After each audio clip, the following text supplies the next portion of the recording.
Hello everyone and welcome back. आज हम शुरू करने जा रहे हैं स्टॉक असिस्टेंट क्वेश्चन पेपर के मैथमेटिक्स सेक्शन को। ठीक है, चलिए आगे चलते हैं। लेकिन उससे पहले एक चीज़ और कि ये जो क्वेश्चन पेपर है इसकी आप पीडीएफ ले ले टेलीग्राम से। ठीक है ना, तो टेलीग्राम का लिंक डिस्क्रिप्शन बॉक्स में दे रखा। ठीक है, चलिए चलते हैं सीधा आगे और पहले क्वेश्चन को देखते हैं। देखिए क्वेश्चन नंबर 1 है, in this question 4 words have been given out of which 3 are alike in some manner and the fourth one is different, choose out the odd one। वैसे इस क्वेश्चन को आप देखेंगे ना तो हमारे मैथ से कहीं पर भी ये जुड़ा हुआ नहीं है। ठीक है ना, लेकिन है अकेला एक ही, इसलिए इसको कर ही देते हैं। ठीक है ना, तो इस क्वेश्चन में क्या है, चार वर्ड्स हैं जिनमें से 3 जो हैं वो एक जैसे हैं। ठीक है ना, और जो फोर्थ वन है वो क्या है, डिफरेंट है। ठीक है, जिनमें चौथा होगा वो क्या है, एक अलग है। हमें क्या बताना है, जो डिफरेंट है ना, जो ऑड वन है, ठीक है ना, हमें वो बताना है इनमें से है कौन सा। तो देखिए कंजक्चर है, सरमाइज है, स्पेकुलेटर, टेरिबल है। अब देखेंगे यहाँ पर तो वो है पहले 3 ही जो है ना, ये 3 एक जैसे हैं। मतलब कंजक्चर हो गया, सरमाइज हो गया, स्पेकुलेट हो गया, इनका मतलब एक ही है और वो है अंदाज़ा, गेस करना। ठीक है ना, तो तीनों का एक ही मतलब है। ठीक है ना, लेकिन जो टेरिबल है इसका कुछ अलग ही निकलता है। ठीक है ना, वो क्या होता है, भयानक।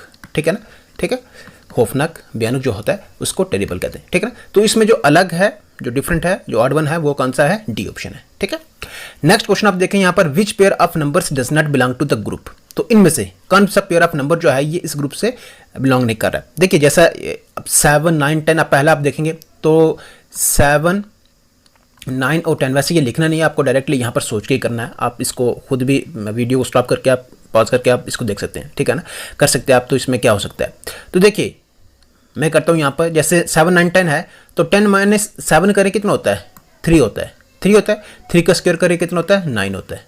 9 बीच में आ गया। ठीक है ना, उसी तरह से 10 - 7 करें, 7 - 13 करें कितना होता है, 7 - 13 करेंगे तो आपके पास -6 आएगा। तो -6 का आप स्क्वायर करें कितना होता है, वो होता है 36। बीच में आ रहा है 36, यहाँ पर आप देख सकते हो। 10 - 5 करें कितना होता है, 5 होता है। 5 का स्क्वायर करें कितना होता है, 25 होता है, वो बीच में आ रहा है यहाँ पर। उसी तरह से 8 - 11 करें कितना होता है, आप 3 रखें, -3 रखें तो आपको स्क्वायर करने पर आंसर पॉजिटिव में ही आना। ठीक है ना, तो मान लिया, मतलब मान क्या 11 में से 8 निकाले तो कितने हो गए, 3 हो गए। तो 3 का स्क्वायर करो कितना होता है, 9 होता है। ठीक है, जो कि 9 बीच में है नहीं, यहाँ पर 16 है। तो इसका मतलब हमारे पास जो अलग आएगा, जो इस ग्रुप में नहीं आ रहा, वो कौन सा है, डी ऑप्शन है। ठीक है, चलिए अब हम चलते हैं नेक्स्ट क्वेश्चन की तरफ। देखिए नेक्स्ट क्वेश्चन है, there are 3 departments in a college. एक कॉलेज में 3 डिपार्टमेंट है, जिसमें एक फिजिकल साइंसेज है, ह्यूमैनिटीज है एंड कॉमर्स है। 3 डिपार्टमेंट्स हैं। ठीक है ना, एक है कौन सा, फिजिकल साइंसेज, दूसरा है कौन सा, ह्यूमैनिटीज, एंड थर्ड वन है हमारे पास कौन सा, कॉमर्स। ठीक है जी, there are 125 students in physical sciences department. Physical science में कितने हैं, 125 है, तो 125 यहीं पर आएगा। ठीक है, the number of students in the humanities department is 1/5 of the physical sciences department, physical department students। तो 1/5 जो स्टूडेंट्स हैं, 1/5 ऑफ द फिजिकल साइंसेस। तो फिजिकल साइंसेस कौन सा है, यही है ना, फिजिकल साइंसेस है कितना, 125। तो 125 का 1/5 निकालें तो आपको कुछ नहीं करना होता, इसका मल्टीप्लाई कर दें आप। ठीक है ना, तो 5 एकम 5, 5 दूने 10, 2 बज के 25, 5 बजे 25, तो यहाँ पर कितना हो गया, 25। मतलब ये हो गया कि जो नंबर ऑफ स्टूडेंट्स है ना, किस में, ह्यूमैनिटीज डिपार्टमेंट में, वो कितने हैं, 25 है। क्योंकि क्वेश्चन में खुद बताया उसने, the number of students in humanities department is 1/5 of the physical sciences department students.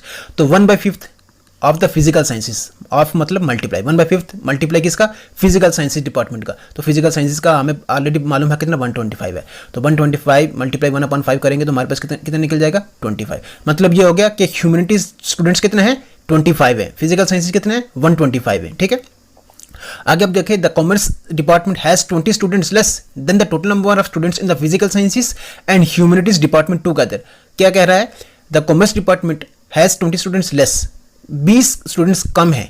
अगर हम क्या करें, इस टोटल नंबर ऑफ स्टूडेंट्स को गिने ना, ठीक है, जो physical sciences and humanities department के हैं ना, उनमें से अगर 20 कम करें तो वो स्टूडेंट्स निकलते हैं किसके, कॉमर्स डिपार्टमेंट के। तो 125 + 25 करें कितना होता है, 150 होता है। ठीक है ना, तो 150 में से 20 निकालते हैं आप, क्योंकि उसने कहा ना 20 कम है। ठीक है ना, तो कितना बचेगा, 130 बचेगा। ठीक है ना, तो 130 हो गए ये कौन से, कॉमर्स वाले। ठीक है जी, तो कॉमर्स के स्टूडेंट भी निकल गए। ठीक है,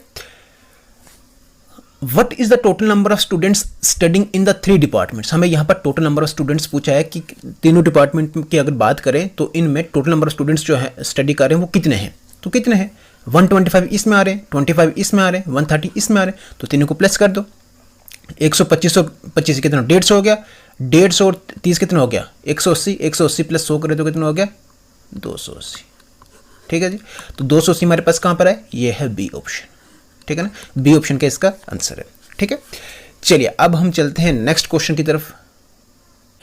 देखिए नेक्स्ट है 3 different positions of the same dice are shown below. तो देखिए यहाँ पर एक ही डाइस है और उसकी अलग अलग पोजीशन मतलब 3 पोजीशंस हैं यहाँ पर। ठीक है ना, तो उसकी 3 डिफरेंट पोजीशंस जो है यहाँ पर दिखाई हुई है। विच symbol is on the face opposite the 3। तो यहाँ पर 3 के ऑपोजिट कौन सा फेस आ रहा है। ठीक है ना, उस फेस पर कौन सा सिंबल आ रहा है हमें ये बताना है। मतलब 4 आ रहा है, 6 आ रहा है, 2 आ रहा है या 5 आ रहा है। तो देखिए अलग अलग करने की इसकी ट्रिक्स है। अभी आपको एक बेसिक सा तरीका बताऊंगा। ठीक है ना, आपने वो याद रखना है। तो जैसे भी क्वेश्चन हो, ठीक है ना, इस किस्म का आप उसको बड़े आराम से कर सकते हैं। ठीक है ना, आपने यहाँ से कोई भी कॉमन बॉक्स लेना है, चाहे कॉमन मतलब जो इनमें सेम आ रहा हो। जैसे 1 यहाँ पर है ना, तो 1 यहाँ पर इस वाले में आ रहा है या इस बॉक्स में आ रहा है, मतलब इस पूरे बॉक्स में आ रहा है और इस पूरे बॉक्स में आ रहा है। 1 इन दोनों बॉक्स को आप ले सकते हो इकट्ठे। या फिर आप देखें 6 यहाँ भी आ रहा है और 6 यहाँ भी आ रहा है, दोनों में कॉमन आ रहा है। फिर चाहे आप इन दोनों में से मतलब इन दोनों को बॉक्स को भी आप ले सकते हैं। ठीक है, तो हम कोई भी ले सकते हैं। चलिए हम मान लेते हैं हम इसी बॉक्स को ले लिया हमने, कौन से, इस वाले को। ठीक है ना, इस वाले को हमने इन दो को ले लिया। ठीक है, सेकंड और थर्ड वाले को। तो देखिए यहाँ पर आप देखें, यहाँ पर कॉमन 6 आ रहा है, 6 को यहाँ पे लिख लो, 6 को यहाँ पे लिख लो।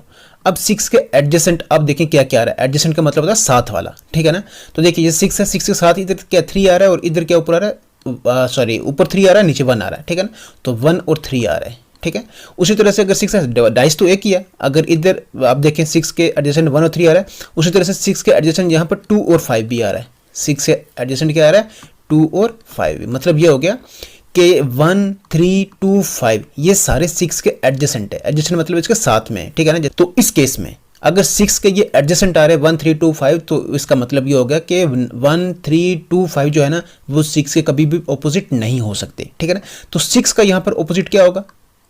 देखिए डाइस में आप देखेंगे पूरे कितने नंबर होते हैं, 1 2 3 4 5 6, 6 ही होते हैं ना। ठीक है ना, तो उन 6 में आप देखें 6 तो ऑलरेडी यहाँ पर है, 1 3 2 5 4 ये होगी। तो इनमें बचा कौन सा है, 4 बचा है। कौन सा बचा है, 4। मतलब ये हो गया कि 6 के ऑपोजिट यहाँ पर क्या है, 4 है।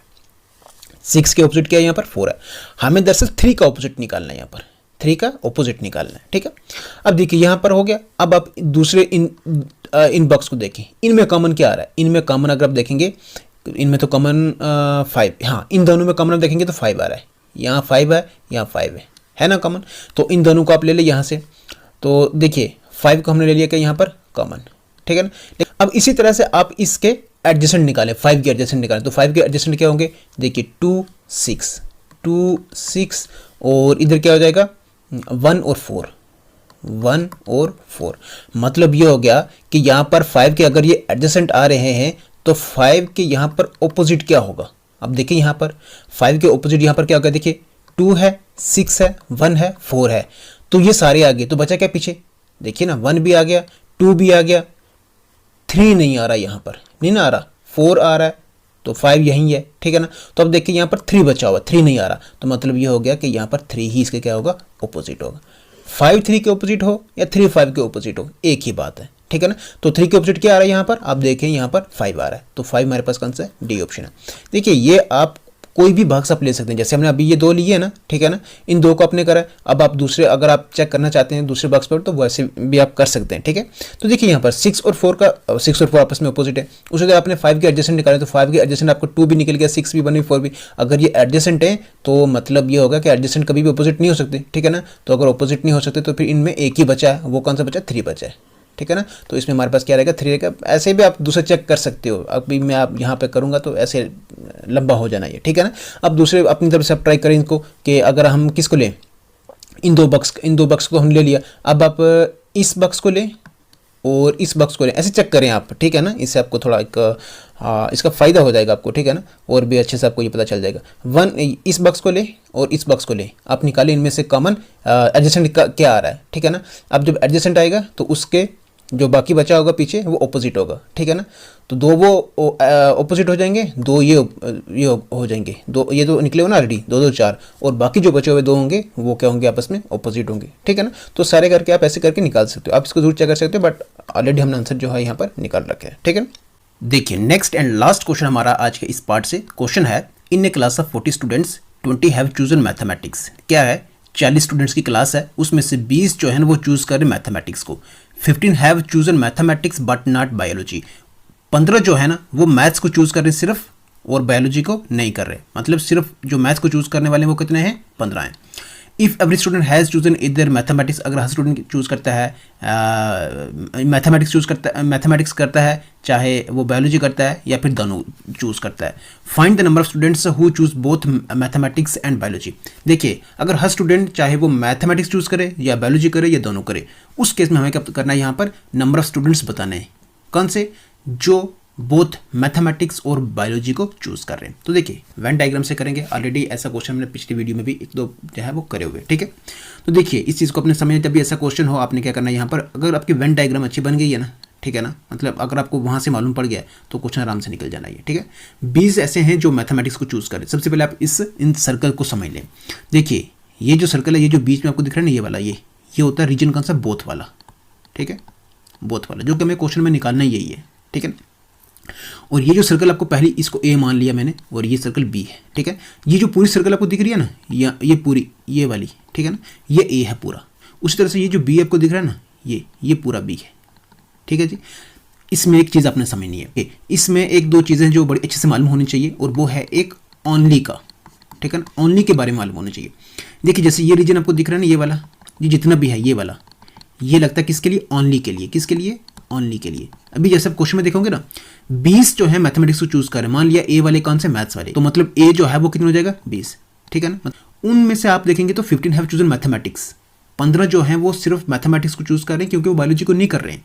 तो बायोलॉजी को अगर वो नहीं कर रहे, इसका मतलब ओनली वाले जो हैं वो कितने हैं, 15 हैं। तो ये 15 आएंगे कहाँ पर, यहाँ पर, इस वाले पूरे में, तो 15 यहाँ पर आ जाएंगे, ठीक है। ये 15 इस सर्कल में आएंगे, पूरी सर्कल में नहीं, बस ये वाला, ये रीजन होता है ओनली के लिए, ठीक है ना, ठीक है जी। तो 15 यहाँ पे आ जाएंगे। टोटल आप देखेंगे कितने, 20 है, ठीक है ना।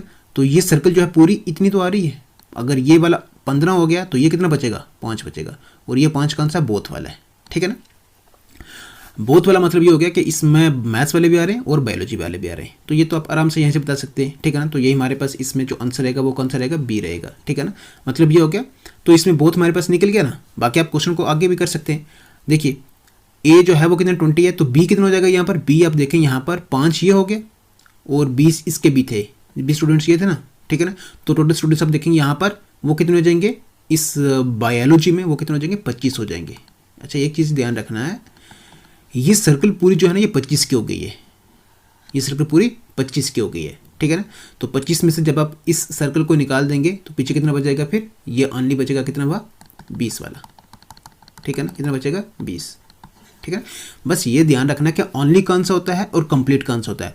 देख लें आप, जो कंप्लीट मैथ्स है ना वो सारा ये वाला आ रहा है, ये पूरी सर्कल आ रही है। लेकिन अगर ओनली लगा, जिस तरह से क्वेश्चन में 15 have chosen mathematics but not biology, मतलब ये होगा कि 15 जो है वो सिर्फ मैथ को चूज कर रहे हैं, बायोलॉजी को कर ही नहीं रहे वो, तो मतलब सिंगल वो मैथमेटिक्स वाले हैं सिर्फ, ठीक है। तो उसमें कौन से आएंगे, वो 15 आएंगे ये वाले। तो 5 यहाँ कहाँ आ जाएंगे, यहाँ आ जाएंगे, ठीक है। 5 कितने हो गए, ये टोटल 20 आ जाएंगे, ठीक है। अब ये 5 इधर आ गए, ठीक है ना। तो ये 5 अगर इधर आया तो इसमें 20 तो ऑलरेडी था ही ये, ठीक है ना। तो ये मतलब टोटल ये भी कितनी थी, 20 की थी ना, तो 5 इसमें और आ गए, तो कितने हो गए, ये 25 हो गए ये, ठीक है। तो जो बायोलॉजी वाले हैं वो कितने हैं, वो हैं 25, ठीक है ना। उनमें बीच में कुछ जो है मैथ्स वाले भी हैं, ठीक है ना, ठीक है, जो बोथ वाले बीच में आएंगे, ठीक है ना।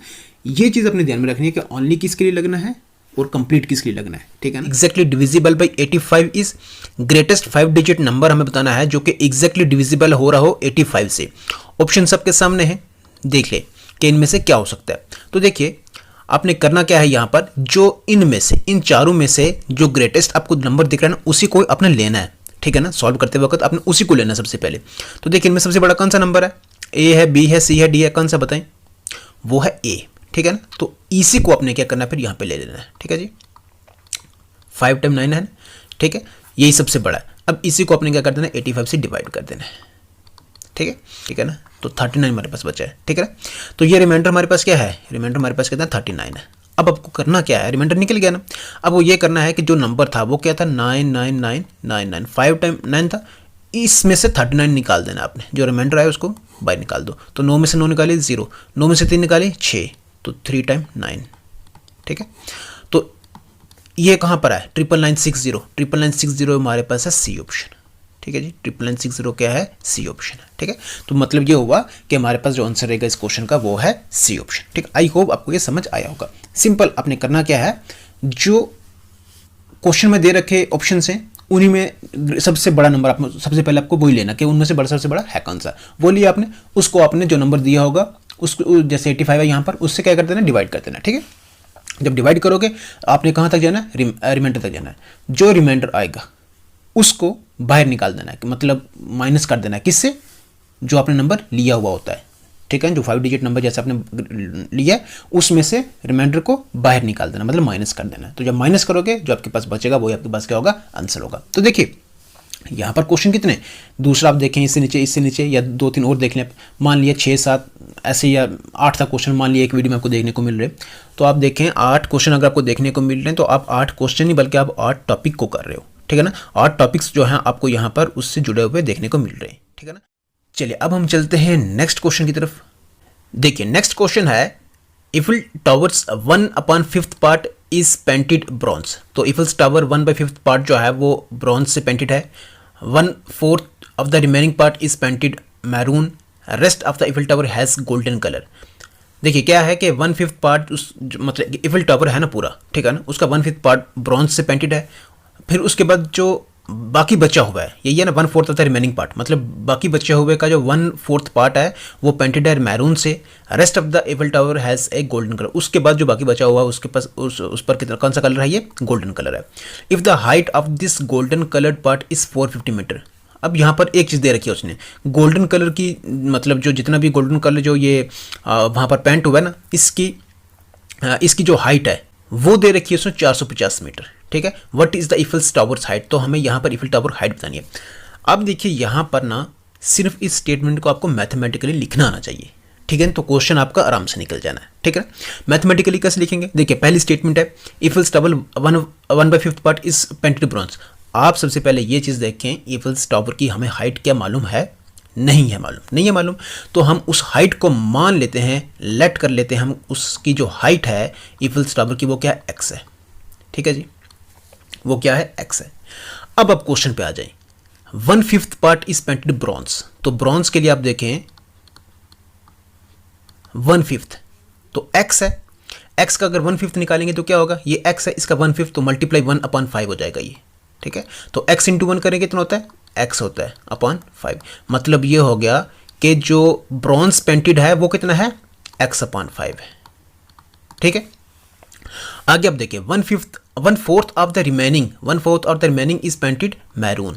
अब x/5 तो ब्रॉन्ज हो गया, अब कह रहा है कि आगे अब जो बचा हुआ है ना उसका 1/4 जो है वो मैरून है। तो बचा हुआ है कितना, x कितना था, x पूरा था वो, मतलब पूरा वो है कितना x ही है ना, उसमें से ब्रॉन्ज को आप निकालें तो ब्रॉन्ज है कितना x/5 है, यही हुआ है ना, यही पार्ट उसका मतलब पेंट हुआ है ना।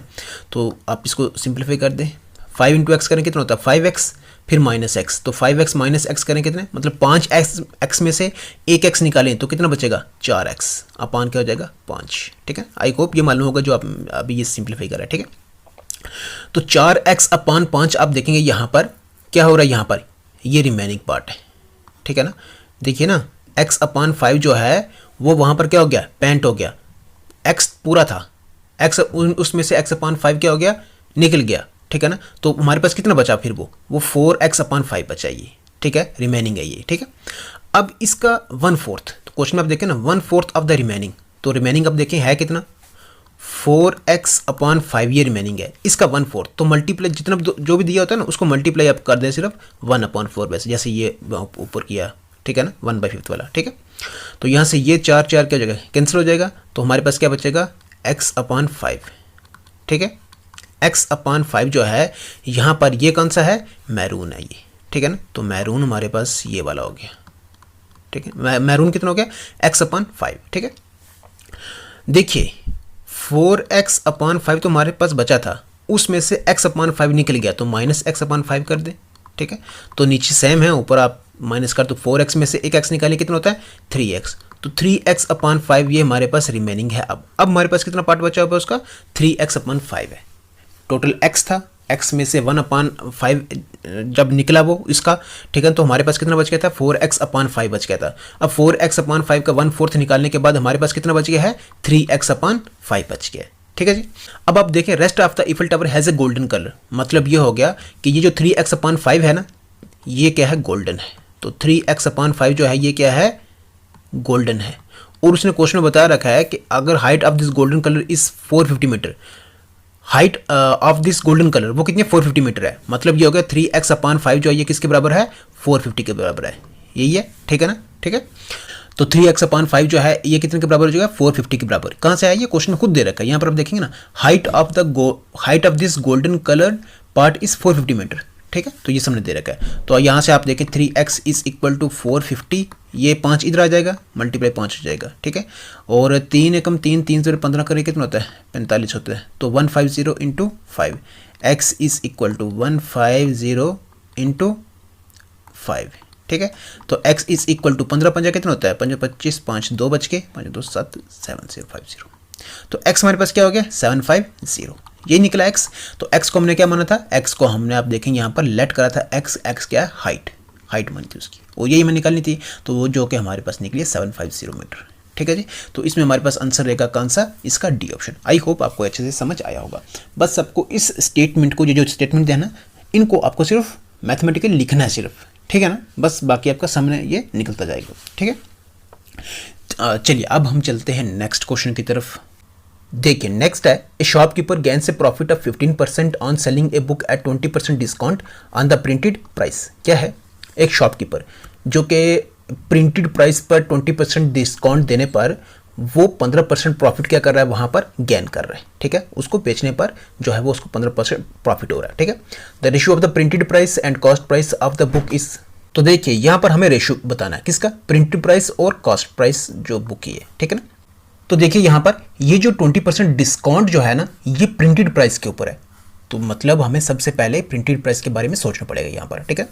मान लिया हमने जो प्रिंटेड प्राइस है वो कितनी है, वो है 100 रुपीज़, ठीक है।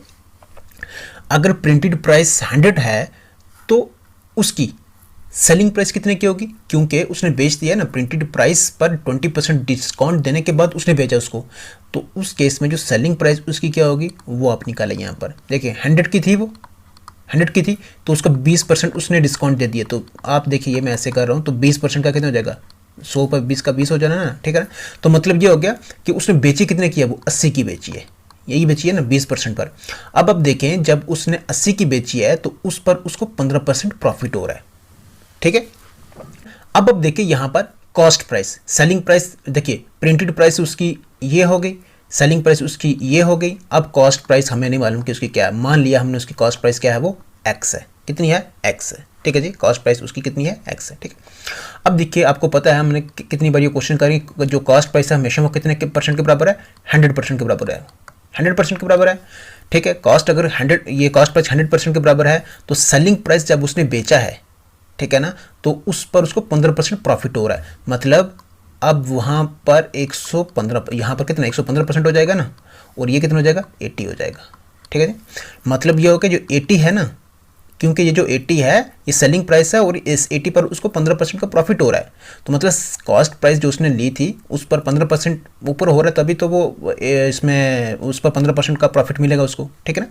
तो कॉस्ट प्राइस 100% के बराबर है, तो जब सेलिंग प्राइस होगी तो वो 100 नहीं बल्कि 115% हो जाएगी, और 115% किसके बराबर है, 80 के बराबर है। तो हमारा काम है यहाँ से क्या निकालना, x निकालना। तो कैसे, आपको पता ही है, तो x into 115% is equal to 100% into 80, ठीक है।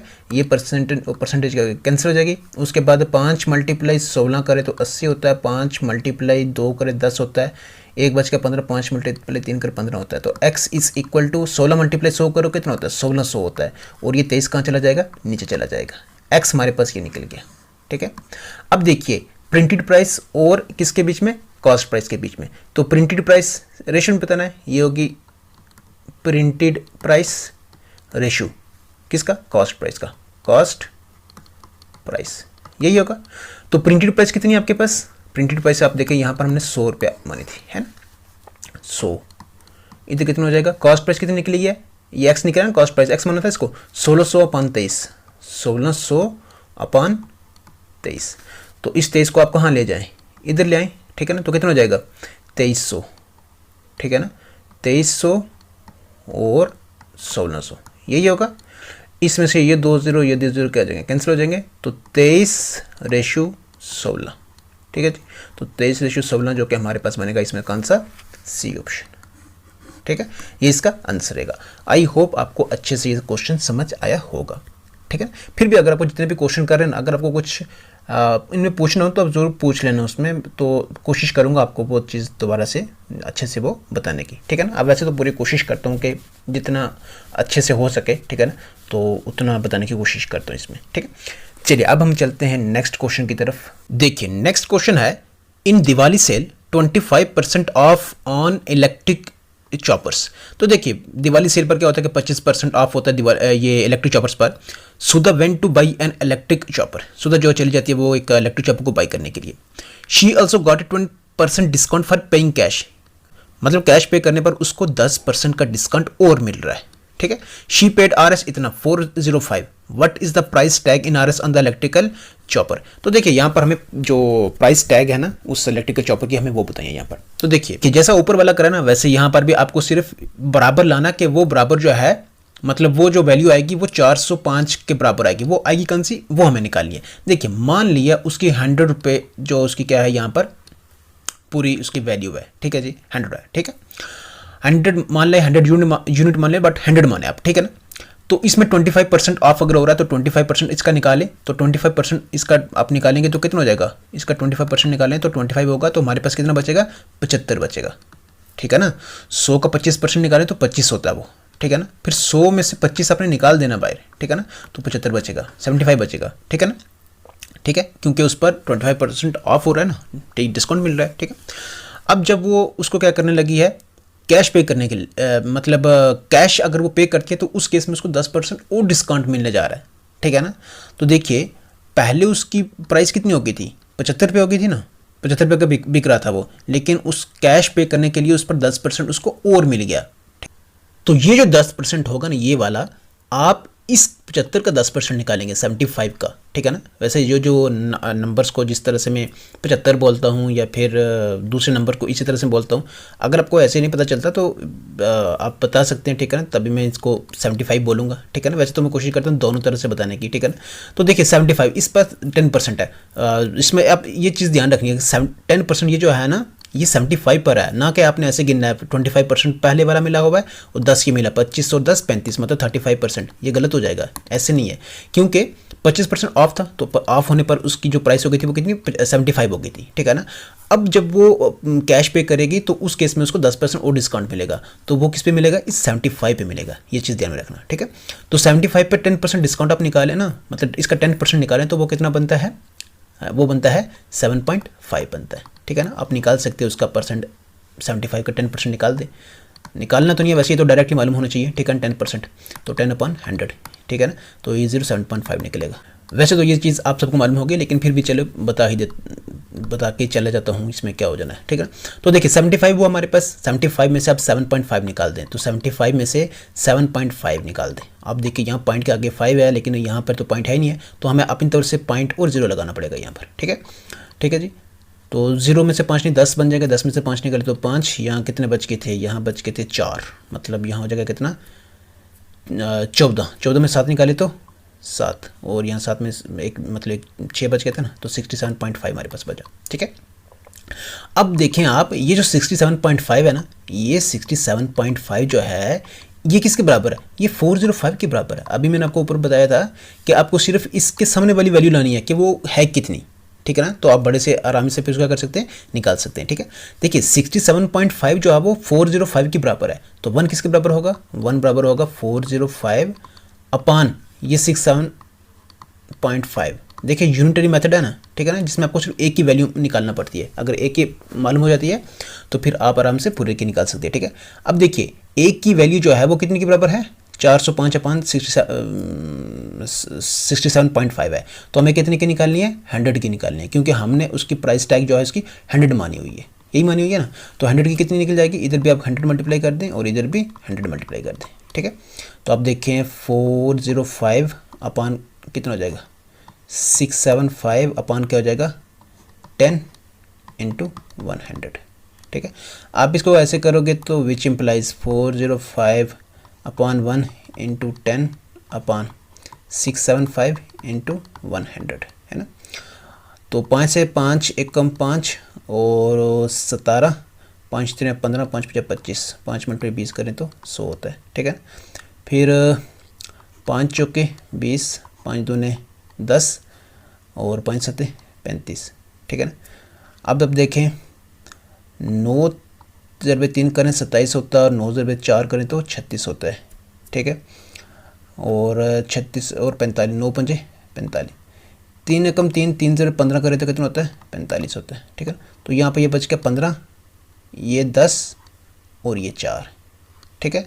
15 10 4, 15 मल्टीप्लाई 10 मल्टीप्लाई 4, तो 10 चौके 40, 15 मल्टीप्लाई 40, 15 चौके 60, तो 600, कितना होगा 600। 600 कहाँ पर आइए डी ऑप्शन, ठीक है। देखिए ये तो बस आपको ये मालूम चाहिए, बाकी सिंप्लीफाई करा के जो भी है ये, ठीक है ना। बट आपको सिर्फ ये मालूम होना चाहिए कि देखिए हमने उसकी 100 मानी है पूरी, ठीक है ना। अब उस 100 में आप देखें यहाँ पर कि जो 67.5 है ना, ये 405 के बराबर हो रहा है। अगर 67.5 405 के बराबर हो रहा है तो 1 कितने के बराबर होगा, 1 होगा 405 अपॉन 67.5 के बराबर, क्योंकि ये इसे ये जो है इसके नीचे आ जाएगा, ठीक है। तो जब नीचे आया तो हमें 1 की वैल्यू मालूम हो गई है, ठीक है ना। अगर उसी 1 को हमने क्या करना है 100 करना है तो मल्टीप्लाई 100 से कर देंगे, ठीक है ना। तो इधर भी जब 100 मल्टीप्लाई होगा तो इधर भी क्या हो जाएगा 100 मल्टीप्लाई हो जाएगा, ठीक है ना। तो मतलब हमारे पास 100 की वैल्यू आ जाएगी कि 100 की वैल्यू किसके बराबर है वो, ठीक है। तो जब हम इसको सिंप्लीफाई करेंगे आगे तो हमारे पास कितनी निकलेगी 600 निकलेगी, जो कि हमारे पास है डी ऑप्शन, ठीक है। आई होप आपको ये अच्छे से समझ आया होगा, ठीक है। तो जो प्राइस टैग है इस इलेक्ट्रिकल चॉपर की वो है डी ऑप्शन 600 रुपये, ठीक है। चलिए अब हम चलते हैं नेक्स्ट क्वेश्चन की तरफ। देखिए नेक्स्ट है Ram works at a rate such that he can complete A work in 12 days working 7 hours a day. Ram क्या कर रहा है, एक काम को कंप्लीट कर रहा है 12 दिनों में, और आप देखें उसका एक दिन का काम कितना है 7 घंटे का, ठीक है ना। मतलब एक दिन में अगर 7 घंटे करेगा तो उस हिसाब से 12 दिनों में उस काम को वो कंप्लीट कर रहा है, ठीक है। हो over Shyam works at a rate such that he can complete A work in 8 days working 9 hours a day. तो ये एक दिन में 9 घंटे काम करता है, उस हिसाब से ये अपना काम 8 दिन में कंप्लीट कर रहा है, ठीक है। If Ram and Shyam work together, अगर ये इकट्ठे काम करते हैं 7 hours working 7 hours a day in home and days they can complete the work. अगर ये इकट्ठा काम करते हैं जहां पर दिन का ये रोज का 7 घंटे काम करते हैं, उस हिसाब से ये कितने दिनों में इस काम को कंप्लीट करेंगे। देखिए अगर यहाँ पर ये घंटे ना दिए होते 7 आवर्स और ये 8 आवर्स 9 आवर्स, तो डायरेक्टली अगर आप सिर्फ डेज होते, जैसे ये 12 दिन ले रहा है, ये दूसरा 8 दिन ले रहा है, अगर इनके डेज बताने होते तो 1/12 प्लस 1/8 करते तो हमारे पास डायरेक्टली आंसर निकल जाता, ठीक है। लेकिन यहाँ पर आप देखिए घंटे दे रखे, ठीक है। तो देखिए यहाँ पर है राम जो है वो 12 दिनों में काम कंप्लीट कर रहा है, तो 12 डेज में कर रहा है, ठीक है। तो 12 डेज में आप देखें यहाँ पर कितने घंटे काम कर रहा है वो, मतलब 12 दिनों में आप देखें यहाँ पर वो एक दिन में कितने घंटे काम कर रहा है वो 7, तो 12 दिनों में कितना हो जाएगा 12 7 कितना हो गया 7 19 14 4 1 बच गया 7 1 7 और 8, तो 84 आवर्स। मतलब ये हो गया कि ये राम है, ये जो 84 आवर्स हैं उसमें उस काम को क्या कर रहा है कंप्लीट कर रहा है, ठीक है। 84 घंटे ये पूरे ले रहा है उसको, ठीक है। उसी तरह से श्याम आप देखें, श्याम जो है ये आप देखें इसको तो 8 दिनों में 8 डेज में ये काम को कंप्लीट कर रहा है, ठीक है ना। तो 8 एक दिन में कितना काम करता है ये 9 करता है, 8 × 9 करके कितना होता है 9 × 72 72 आवर्स, ठीक है जी। ये 84 घंटों में कर रहा है और ये 72 घंटों में कर रहा है, काम सेम है, ठीक है। अगर ये अब आगे क्या है, अगर ये काम इकट्ठे करते हैं, अगर ये काम क्या करते हैं इकट्ठे करते हैं जहाँ पर रोज़ में इनको 7 घंटे लग रहे हैं, उस केस में ये कितने दिनों में काम को कंप्लीट करेंगे, ठीक है। देखिए टोटल इसको 84 डेज लग रहे हैं और इसको 72 आवर्स लग रहे हैं, ठीक है ना। इसको 84 इसको 72, तो अगर 84 घंटों में ये काम कर रहा है, एक काम को कंप्लीट कर रहा है, तो एक घंटे में इसका कितना होगा 1/84 हो जाएगा, ठीक है। बस सिर्फ घंटे है यहाँ, बाकी डेज होते तो 1/ वो करते हैं आप डेज डायरेक्टली, ठीक है। लेकिन यहाँ पर ओवर से तो इसलिए आप उसको वैसे ही करोगे, ठीक है। 1/84 प्लस 1/72 ये इनका 1 घंटे का है, ठीक है ना। ये इनका 1 घंटे का है, लेकिन आप देखें यहाँ पर 1 घंटे नहीं, ये कितने घंटे काम कर रहे हैं, ये 7 घंटे कर रहे हैं, ठीक है। तो मल्टीप्लाई क्या कर दोगे 7 कर दोगे, ठीक है। मतलब ये जो काम निकलेगा ना ये पूरा ये इनका 1 घंटे का होगा, ये इनका 1 घंटे का होगा, ठीक है। लेकिन हमें कितने का निकालना है 7 घंटे का निकालना है, क्योंकि उन 7 घंटों के लगाने पर उसका वो सारा डेज में बदल जाएगा, ठीक है ना, वो सारा किस में बदल जाएगा, डेज में बदल जाएगा, क्योंकि एक दिन में वो 7 घंटे काम कर रहे हैं। ठीक है, तो अब देखिए यहाँ पर इसमें से आप ले लें क्या, इसमें अगर आप इसमें कॉमन ले 12 को कॉमन ले लें, ठीक है ना, 12 6 का 72 और 12 7 84 यही है, तो 1/12 यहाँ से बाहर आ जाएगा, अंदर क्या बचेगा 1/7 प्लस 1/6, छोटा कर देना उसको ताकि सिंप्लीफाई करने में आसान हो जाए। ठीक है ना, तो ये मल्टीप्लाई 7 है, तो इधर आ जाएगा, तो ये 7 इधर आ जाएगा। ठीक है जी, ये 7 को हम डायरेक्टली इधर लेके कम कर देते हैं, लंबा क्यों करना है इसको। ठीक है, तो देखिए अब इसको आप कर दे 6 एकम 6 प्लस 7 एकम 7, तो चलिए इसको मैं लिख लेता हूँ 7/12 मल्टीप्लाई, इसको ऐसे कर दो 6 एकम 6 प्लस 7 एकम 7, 7 6 13, 13/42 13/42 होगा। ठीक है, यही होगा। ठीक है, अब देखें 13 इंटू 7 करें कितना 13 7 91 अपान, तो 42 मल्टीप्लाई 12 कर दें यार, कितना होगा 42 तो 420 है ना, 420 और 42 दूने कितना होता है 84, 4 का 4 8 तो 10 0 1 बच गया, और 5 4 1 5 504 अपान कितना हो जाएगा 504। ठीक है, तो ये देखिए ये जो आ रहा है ये हमारे पास उनका एक दिन का काम है। ठीक है ना, अब हम क्या करेंगे, देखिए जब आपको ऐसी वैल्यू हो जाए आपको क्या करना पड़ता है, सिर्फ ऊपर का नीचे और नीचे का ऊपर। ठीक है ना, तो मतलब ये हो गया 504 ऊपर हो जाएगा और 91 नीचे आ जाएगा, डिवाइड कर दें इसको। ठीक है ना, तो देखिए 7 × 13 करें तो 91 होता है, 7 7 कितना होता है 49 होता है ना, तो 1 बच के 14 7 दूने 14, तो 72/13 72/13, तो 72/13 अब देखें कहाँ पर है ये 72/13 जो है हमारे पास ये है इसका बी ऑप्शन। ठीक है जी, तो बी हमारे पास क्या रहेगा, इसका आंसर रहेगा। चलिए अब हम चलते हैं अपने आज के इस लास्ट क्वेश्चन की तरफ। देखिए क्वेश्चन है the present ratio of brother and sister age is 6:7। Present ratio जो है ब्रदर सिस्टर की एजेस का वो 6:7 है।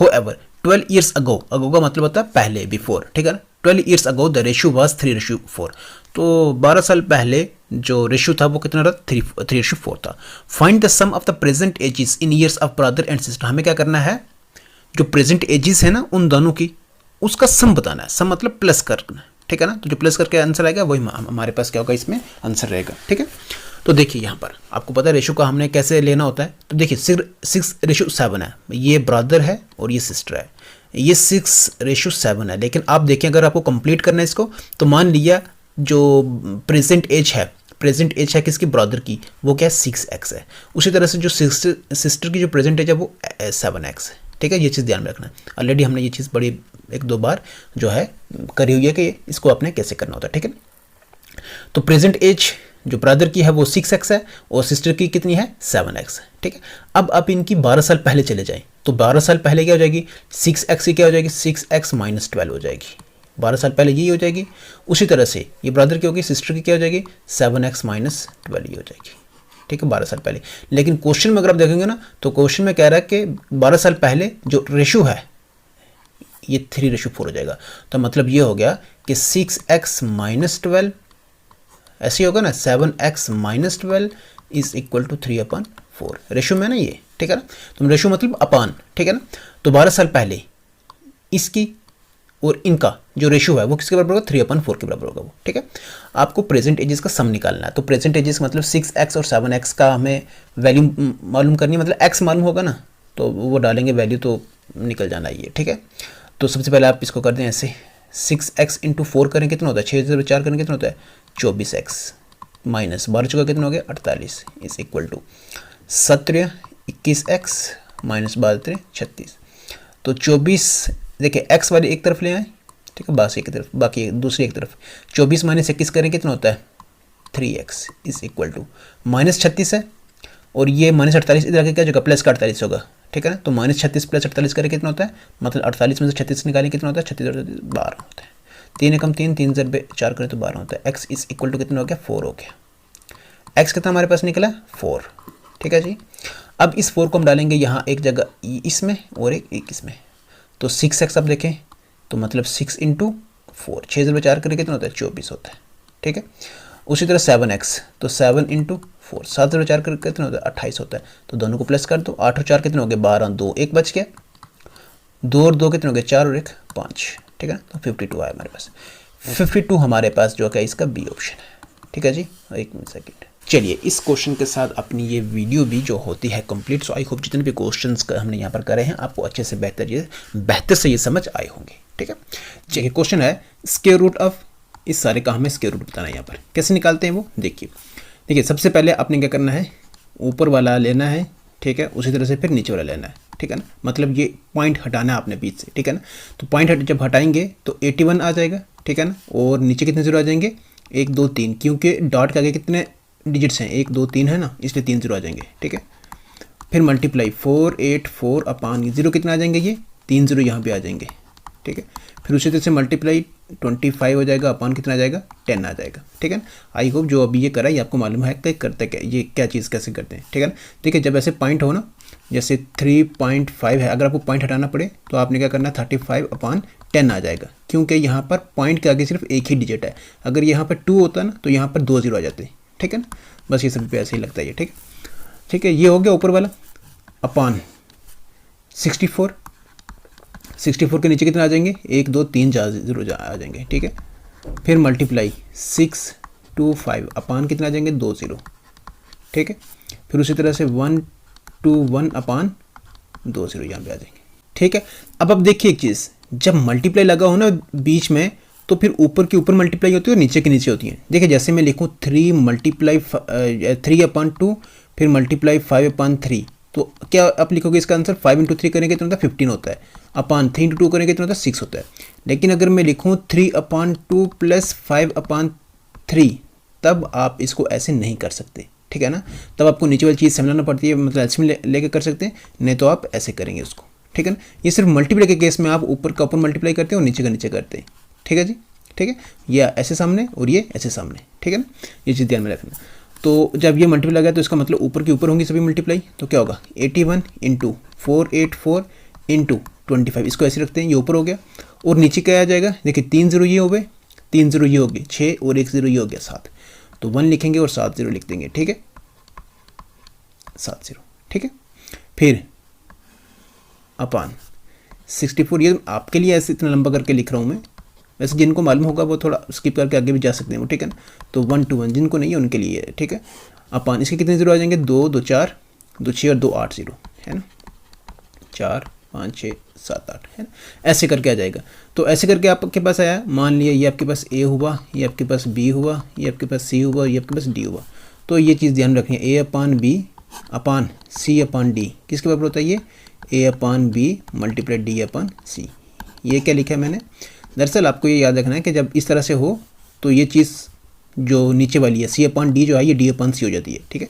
तो ये ध्यान रखना है। तो इसको ऐसे लिखेंगे 81 इंटू 484 इंटू 25 अपान ये वाला लिखेंगे बी, कितने जीरो इसमें 2 3 3 6 1 7 जीरो, है ना, 1 2 3 4 5 6 7, फिर मल्टीप्लाई ये वाला डी ऊपर चला जाएगा, ठीक है ना, बिल्कुल सेम ये लगाया नहीं यहाँ पर आइडेंटिटी, ठीक है।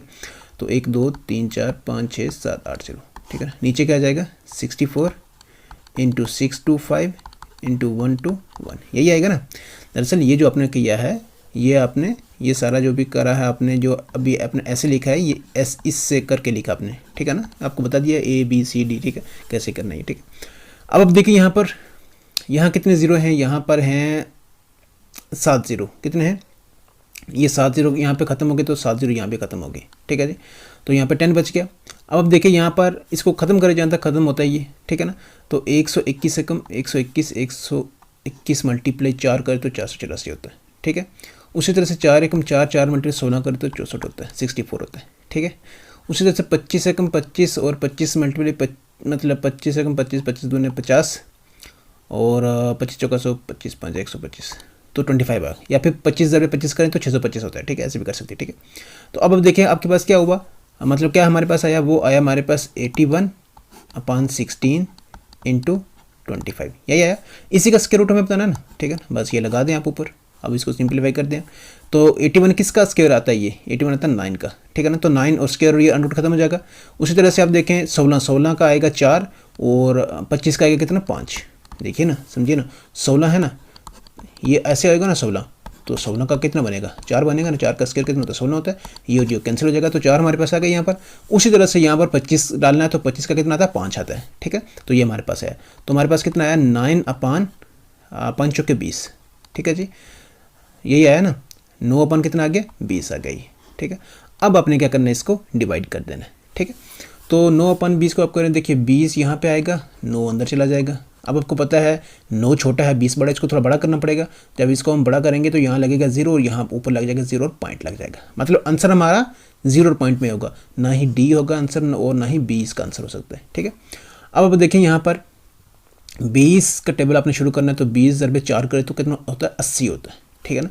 तो 20/4 करें तो 80 होता है, 20/5 करें तो 100 हो जाता है, लेकिन हमें 90 तक चाहिए ना, 20/4 करें तो 80 होता है, ठीक है ना। तो देखिए आगे जाने की जरूरत नहीं है, आप देखें 0, दरअसल हमें क्वेश्चन को करना है, आंसर आप देखें यहाँ से हमें आंसर निकालना होता है सिर्फ, ठीक है ना। तो 0.4 कहाँ पर आ रहा है, 0.4 अगर आप देखेंगे ना तो ए नहीं, ये 0.4 हमें सी में दिख रहा है, ठीक है ना। आगे का हमें पूरा निकालने की जरूरत नहीं, हमें तो आंसर तक देना है ना, तो आंसर हमारे पास क्या हो जाएगा, सी ऑप्शन हो जाएगा। आगे क्या करोगे तो वही आपके पास आगे 5 आना है, ठीक है। तो इस तरह से आपको कर सकते, क्या करना है आपने, इस क्वेश्चन को क्या करना है, सॉल्व करना है, ठीक है ना। आई होप जो अभी हमने करा ये आपको अच्छे से समझ आया होगा, ठीक है। चलिए अब हम चलते हैं नेक्स्ट क्वेश्चन की तरफ। देखिए नेक्स्ट है, a sum becomes 27 times of its original value. एक सम जो कि अपनी ओरिजिनल वैल्यू के 27 टाइम्स हो रहा है वो 3 सालों में, when compounded annually at a certain rate of interest. एक सर्टेन रेट ऑफ इंटरेस्ट पर जब उसको एनुअली कंपाउंडेड करा जाए, ठीक है ना, तो उस केस में वो जो है वो 27 टाइम अपनी ओरिजिनल वैल्यू के हो रहा है वो, ठीक है। Calculate the annual interest rate, हमें यहाँ पर एनुअल इंटरेस्ट यहाँ पर कैलकुलेट करना है यहाँ पर, ठीक है। देखिए जो सम है ना, जो इन्वेस्ट करा जा रहा है, ठीक है ना, जो ओरिजिनल वैल्यू है वो क्या होता है, प्रिंसिपल होता है वो, ठीक है ना, क्या कहते हैं उसको, प्रिंसिपल होता है। देखिए जैसे ही हम बैंक में कहीं पर भी आप मान लिया आपने बैंक से लोन ले लिया, 1000 रुपये लिया आपने, कितने लिया, 1000 रुपये लिए आपने, 3 सालों के लिए लिया, और 1000 के बदले आप कितने दे रहे हैं वहाँ पर, 1500, मान लिया 1500 दे रहे हैं आप, ठीक है ना। तो ये 1000 आपके पास क्या है, इसको प्रिंसिपल कहते हैं, और जब 3 सालों के बाद आपने जो पैसा दिया ना, ये 1500, इसको अमाउंट कहते हैं, क्योंकि इसके बीच में इंटरेस्ट जो है आपने वो पे किए, ठीक है ना। तो इंटरेस्ट भी था, ठीक है ना, और प्रिंसिपल भी मिलकर जो आपके पास क्या बनता है, ये अमाउंट बनती है, ठीक है। तो देखिए प्रिंसिपल जो था वो शुरू का था, ठीक है ना, अब था कितना वो हमें नहीं मालूम, तो मान लिया हमने प्रिंसिपल कितना है, वो पी है, ठीक है, वो पी है। अब देखिए अब प्रिंसिपल पी है, तो सम वो बोला जो प्रिंसिपल है ना वो 27 टाइम हो रहा है उसके ओरिजिनल वैल्यू के। ओरिजिनल वैल्यू मतलब हमने पी मानी है ना, तो जब 3 साल होंगे, टाइम जब 3 ईयर्स होगा, उस केस में जो अमाउंट है वो कितनी हो जाएगी, उसने कहा है 27 टाइम्स, तो 27 टाइम का मतलब होता है मल्टीप्लाई, तो 27 मल्टीप्लाई किसका हो जाएगा, ओरिजिनल वैल्यू क्या उसकी पी है, यही है ना प्रिंसिपल, ठीक है, तो 27 पी हो जाएगा, ठीक है। तो इसमें हमें क्या एनुअल जो इंटरेस्ट है ना, ठीक है ना, इंटरेस्ट हमें वो बताना है। तो देखिए यहाँ पर आपको कुछ नहीं करना, आपको सिर्फ इसका फार्मूला लगाना है बस, और कुछ नहीं करना है। तो अमाउंट क्या होता है, देखिए जब कंपाउंड इंटरेस्ट का केस हो उस केस में फार्मूला अलग लगता है, और जब सिंपल इंटरेस्ट का केस हो उस केस में अमाउंट का फार्मूला अलग लगता है, ठीक है ना, ये चीज़ ध्यान में रखना है, ठीक है। तो A is equal to P into 1 + r/100 की पावर n, ठीक है। तो देखिए ए हमारे पास कितना है यहाँ पर 27 पी है, 27 पी इज इक्वल टू, तो यहाँ भी पी को वैसे रखेंगे 1 + r ही तो हमें निकालना है, अपॉन 100 की पावर n क्या हमारे पास मतलब नंबर ऑफ ईयर्स, तो वो 3 है यहाँ पर, ठीक है। तो आप देखिए यहाँ पर 27 पी, तो देखिए यहाँ से ये पी क्या हो जाएगा, कैंसिल हो जाएगा, तो 27 इज इक्वल टू, तो इसको मल्टीप्लाई करते हैं 100 × 1 करने कितना होता है, 100 होता है, प्लस r अपॉन क्या हो जाएगा, 100 हो जाएगा, इसका क्यूब, ठीक है, विच इम्प्लाइज। तो देखिए ये 100 क्यूब जो है आप इसको इधर ले आए, मतलब 27 100 का क्यूब इधर लाए ना, तो इंटू 100, वैसे मैं पूरा लिख सकता था यहाँ पर, चलिए नहीं लिखा मैंने, इस 100 को बाहर निकाल के इधर ले आया हूँ मैं, ठीक है। अब हमारे पास यहाँ पर क्या बचा है, 100 + r का क्यूब, ठीक है, ये बचा है। अच्छा अब देखिए यहाँ से इस क्वेश्चन को आप आगे कैसे लेके जाएंगे, आप यहाँ पर ये सोचेंगे a + b का क्यूब लगाएंगे, फार्मूला लगाएंगे, आइडेंटिटी, और इसको आगे लेके जाएंगे, नहीं करना वैसे आपने, कैसे करना है देखिए, हमें सिर्फ r निकालना है ना, ठीक है। देखिए 27 इंटू ये कर दें आप कितना आ जाएगा, 27 मल्टीप्लाई 100 को 3 बार है ना, तो 2 0 कितनी बार है, 3 बार है ना, तो 6 0 आ जाएंगे, 1 2 3 4 5 6 आएगा। देखिए ये आपको ये मल्टीप्लाई वगैरह करना आता ही होगा अच्छे से, ठीक है।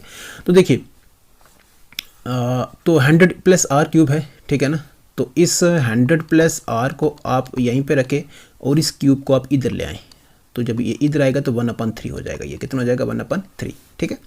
तो 100 प्लस आर जो है ना ये किसके बराबर हो जाएगा, देखिए 27 और कितने जीरो 6 जीरो ये, ठीक है ना। तो 27 किसका क्यूब होता है, ये होता है 3 का, ठीक है 3 का। तो 6 जीरो बनाने पड़ेंगे, तो 3 बार अगर आएगा तो वो कितने जीरो लगाना पड़ेंगे, यहाँ पे 2 जीरो लगाना पड़ेंगे, तो इसका ये क्यूब होता है, ठीक है ना। तो मल्टीप्लाई का जगह 1/3। देखिए ये 1/3 तो वैसे ही है। अब ये जो 3 आया ना ये किसका आया, ये इसको हमने क्या करा, इसका मतलब 300 का क्यूब करें तो कितना होता है, वो इतना होता है 276 टाइम्स 0 होता है, ठीक है ना। अगर 300 का क्यूब करोगे तो इतना होगा वो, ठीक है ना। तो उसी को हमने ऐसे करके लिखा है, ठीक है। अब यहाँ से ये जीरो सॉरी जीरो नहीं है, 3 कैंसिल हो जाएगा, तो हमारे पास क्या आ जाएगा 100 प्लस आर जो है ना ये कितना आ जाएगा 300 आ जाएगा। तो आर यहाँ से कितना निकल जाएगा 300 ये है, 100 उधर जाके क्या हो जाएगा माइनस हो जाएगा। तो 300 में से 100 निकालने कितना होता है 200 होता है, ठीक है ना। तो आर हमारे पास कितना है, ये निकला हमारे पास 200%, ठीक है ना। कितना निकला 200% निकला हमारे पास। ये कहाँ पर है, ये 200 कहाँ पर है, ये है डी ऑप्शन इसका, ठीक है ना। आई होप आपको अच्छे से ये समझ आया होगा, ठीक है। तो कोई भी चीज़ अगर आपको नहीं पता चलती है, ठीक है, तो पूछ सकते हो आप, ठीक है। तो आपको टेलीग्राम पर भी जो है वो वहाँ पर भी आप पूछ सकते हैं, ठीक है। तो वहाँ पर भी आपको जो है ज़रूर जो है जवाब जो है दिया जाएगा, जो भी आपको चीज़ मालूम नहीं पड़ती है, ठीक है। हाँ चलिए अब हम चलते हैं अपने नेक्स्ट क्वेश्चन की तरफ। देखिए नेक्स्ट है, if x is equal to √5 + 2 then find the value of x³ - 1/x³। इसकी हमें क्या करनी है, वैल्यू निकालनी है, ठीक है। देखिए कंप्लीट स्टेप्स आपने देखने हैं किस तरह से इसको सॉल्व करना है। देखिए x हमारे पास कितना √5 + 2, अगर x इतना तो 1/x क्या हो जाएगा, 1/5 + 2। अब देखिए ये 1/√5 + 2 है, इस अंडरूट को क्या करेंगे, ख़त्म करेंगे, किस वाले को, ये वाला √5 जो है, ठीक है। अंडरूट को खत्म करेंगे, इसके लिए हम क्या करना पड़ेंगे, इसको रैशनलाइजेशन करेंगे, ठीक है। तो रैशनलाइजेशन के लिए क्या करना पड़ता है, ये √5 + 2 है ना, ऊपर भी √5 - 2 मल्टीप्लाई कर देना और नीचे भी √5 - 2 मल्टीप्लाई कर देना, यही रैशनलाइजेशन होता है, ठीक है ना। ठीक है, इस मतलब नीचे वाले अंडरूट को खत्म करने के लिए हमने क्या करा है, जैसे √5 + 2 था तो इसको मल्टीप्लाई कर दिया √5 - 2। अगर यहाँ प्लस की जगह क्या होता है, √5 + 2 की जगह अगर √5 - 2 होता है ना, तो हम यहाँ पे मल्टीप्लाई किससे करते हैं, √5 + 2 से, रैशनलाइजेशन से। ऐसे सिर्फ प्लस की जगह माइनस लगाना होता है, ठीक है। तो इसको आप सिंप्लीफाई करें, क्या होगा, √5 - 2 × 1। देखिए जब मल्टीप्लाई हो, ऊपर का ऊपर मल्टीप्लाई होता है आपस में, ठीक है, और नीचे का नीचे, ठीक है ना। जब प्लस और माइनस हो तब क्रॉस मल्टीप्लिकेशन होता है वो, ठीक है। तो देखिए √5 - 2 × 1 करें कितना होगा, √5 - 2 ही होगा, और अपान √5 + 2 और इंटू √5 - 2, तो क्या होगा, ये होगा √5 का स्क्वायर -2 का स्क्वायर, ठीक है ना। तो अब देखिए यहाँ पर क्या बन जाएगा, ये √5 - 2 अपान, देखिए अंडरूट ये स्क्वायर ये खत्म हो जाएगा, 5 बचेगा, 2 दूने कितने हो गया 4, ठीक है ना। तो 5 - 4 करें कितना होता है, 1 होता है। तो हमारे पास क्या बनेगा, √5 - 2। ये हमारे पास आया, किसकी वैल्यू आई है, ये आई है 1/x की। तो देखिए यहाँ पर आ जाइए, अब x √5 + 2 है तो x³ क्या हो जाएगा, x³ हो जाएगा √5 + 2 का क्यूब, यही होगा। देखिए ना, ये x का क्यूब आ गया, फिर बीच में लगेगा माइनस। अब 1/x³, तो 1/x की वैल्यू क्या है हमारे पास, यहाँ पे आप ये देख लें, 1/x की यही आई है ना, √5 - 2, ठीक है ना। तो √5 - 2, ठीक है, इसका क्यूब। देखिए ना, क्यूब ये क्वेश्चन में दे रखा है, ठीक है ना, यहाँ पे आप देख सकते हैं, ठीक है। अब इसको सिंप्लीफाई कर दें तो इसमें क्या लगेगा, ये a + b है और यहाँ पर क्या है a - b, तो मतलब a + b का फार्मूला यहाँ पे लगना है, a + b का होल क्यूब, और यहाँ पे किसका लगेगा, a - b का होल क्यूब, ठीक है ना। तो लगा दे फार्मूला, a + b का होल क्यूब क्या होता है, देखिए a + b का होल क्यूब कैसे लिखा जाता है, ये तो ऐसे लिख रहा हूँ मैं, ठीक है। a³ + b³ + 3ab × a + b, ठीक है। ये a + b का अगर माइनस का होता तो यहाँ पे क्या लगाना था, सिर्फ माइनस लगाना था, ठीक है ना। a³ - b³ - 3ab × a - b, ठीक है। देखिए √5 + 2 का कर दें आप, तो वहाँ पर a क्या 5 है, √5 है, और b क्या है वहाँ पर 2 है, ठीक है ना। तो यहाँ पे आप देखते रहें, √5 का क्यूब ये हो जाएगा, प्लस b कितना 2, a³ + b³ + 3a कितना √5, 3ab कितना है 2 इंटू a + b, तो a + b √5 + 2, यही होगा। साथ में लगेगा अब क्या, माइनस, ठीक है ना। अब मैं यहाँ पे ऐसे करके नीचे आता रहूँगा, ठीक है ना, ठीक है। तो अब माइनस तो हम लगाएंगे, चलिए इसको ऐसे कर लेते हैं ब्रैकेट के अंदर, ठीक है। अब देखिए a - b का होल क्यूब, तो a - b का होल क्यूब क्या होता है, a³ मतलब √5 का क्यूब, a³ बी का क्यूब -3ab, यही होगा -3ab इंटू a √5 -2, यही होगा। ठीक है, अब इस सारे को आप क्या कर दें, यहाँ पर √5 का क्यूब प्लस 2 दूने 4, 4 दूने 8 प्लस, आप देखें यहाँ पर 3 दूने कितने हो गए 6 और √5 इंटू √5 प्लस 2, फिर माइनस। अब देखिए ये माइनस इसके साथ मल्टीप्लाई होगा तो माइनस √5 का क्यूब आ जाएगा। ठीक है, फिर इस तरह से माइनस इंटू माइनस करें तो प्लस 2 दूने 4, 4 दूने 8, फिर माइनस इंटू माइनस कर दे क्या हो जाएगा प्लस। तो यहाँ पे कितने 3 दूने 6 और √5 अंदर क्या हो जाएगा, यहाँ पे अब देखें √5 -2। ठीक है, तो अब देखिए यहाँ से क्या कुछ कैंसिल हो रहा है, यहाँ पे ये 5 का क्यूब ये ख़त्म हो रहा है। ठीक है, उसके बाद अब देखिए यहाँ पर और क्या कुछ और है, यहाँ पर और कोई और है नहीं हो रहा है यहाँ पर अभी फिलहाल। तो यहाँ पे अब देखिए इसको मल्टीप्लाई कर दें, 8 का 8 रहा और 6, 5 इंटू 5 करेंगे क्या, 5 इंटू 5 का स्क्वायर हो जाएगा ना, तो उसके रूट कैंसिल हो जाएगा, तो हमारे पास क्या बचेगा यहाँ पर 5 बचेगा। ठीक है ना, तो 6 × 5 करें कितना होता है 30 होता है।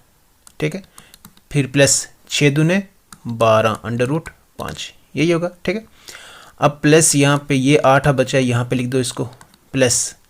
अब देखिए यहाँ पे भी क्या √5 इंटू √5 का स्क्वायर हो जाएगा। ठीक है ना, तो ये स्क्वायर रूट कैंसिल हो जाएगा, तो यहाँ पर भी 6 पे कितना हो जाएगा 30 हो जाएगा, फिर माइनस 6 दूने 12 √5। ठीक है, यहाँ पे आप देखें ये वाला जो है ना ये इस साइड है। ठीक है ना, ठीक है, यहाँ तक रहिए। ठीक है, अब देखिए आप यहाँ से ये माइनस का और ये प्लस का क्या हो जाएगा कैंसिल हो जाएगा। अब हमारे पास क्या बचा है, ये 30 और ये 30 कितने हो गए 60 और 8 8 कितने हो गए 16, तो 60 + 16 करें, 60 + 16 करें कितना होता है, वो होता है 76। तो 76 हमारे पास कहाँ पर आई, ये आप देखेंगे तो ये है सी ऑप्शन। ठीक है ना, तो सी क्या इसका करेक्ट आंसर है। आई होप आपको अच्छे से ये समझ आया होगा। ठीक है, चलिए अब हम चलते हैं नेक्स्ट क्वेश्चन की तरफ।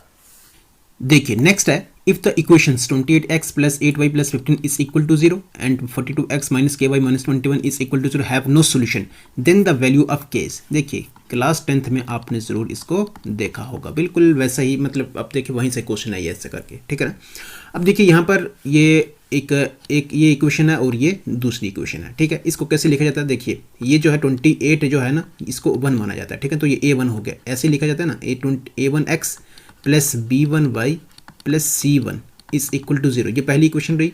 दूसरी कौन सी है, ये वाली। ठीक है ना, इसमें क्या है a2x + b2y + c2 is equal to 0। अब देखिए इनकी कंडीशन से। ठीक है ना, 3 है यहाँ पर, लेकिन हमें जिसकी ज़रूरत है, हम मतलब यहाँ पर एक ही की ज़रूरत है, किसकी, नो सोल्यूशन वाले की। ठीक है ना, तो नो सोल्यूशन में इसकी कंडीशन क्या होती है, वो होती है कि a1/a2 is equal to b1/b2 होता है, लेकिन does not equal to c1/c2, ये कंडीशन रहती है इसकी। ठीक है, नो सोल्यूशन के केस में ये इन इक्वेशंस की जो कंडीशन रहती है वो क्या रहती है, ये वाली कि a1/a2 बराबर होगा b1/b2 but does not equal to c1/c2। ठीक है, अब देखिए a1 यहाँ पर कितना है, यहाँ पे लिखने की जरूरत नहीं है, 21 है। उसी तरह से b1 कितना है, यहाँ पर 8 है, तो c1 क्या है यहाँ पर 15 है। ठीक है, उसी तरह से a2 कितना,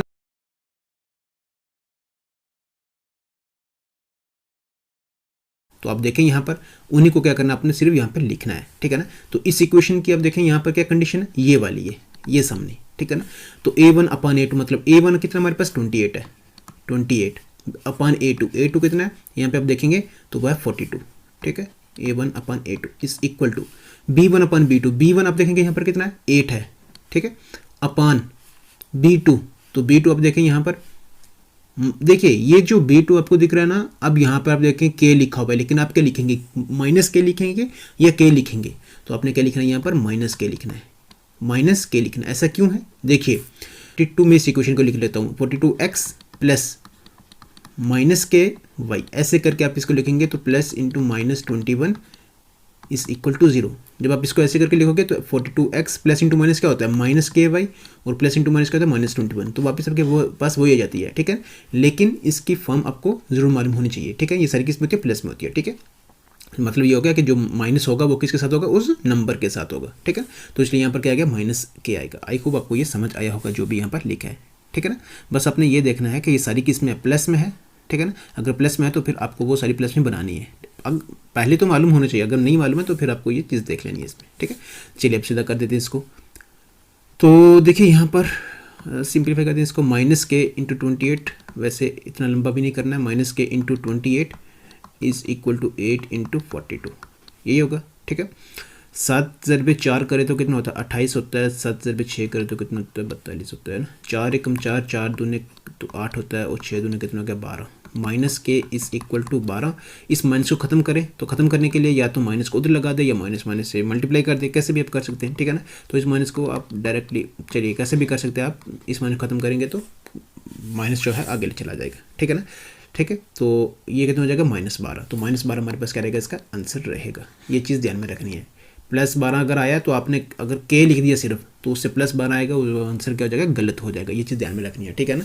तो ऐसी इक्वेशन में, इक्वेशन के बारे में मालूम होना चाहिए कि इक्वेशन होती कैसे, वैसे वो चीज़, ठीक है ना। देखिए नेक्स्ट है triangle ABC inscribed in a circle with centre O।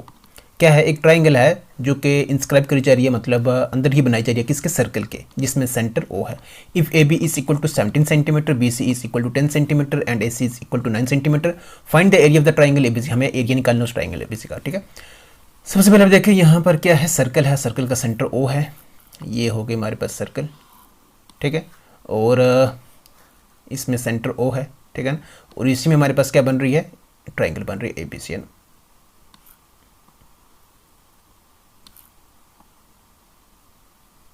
ठीक है, ये ट्राइंगल बन रही है, ठीक है। मान लिया ये A पॉइंट है, B है और ये C, ठीक है जी।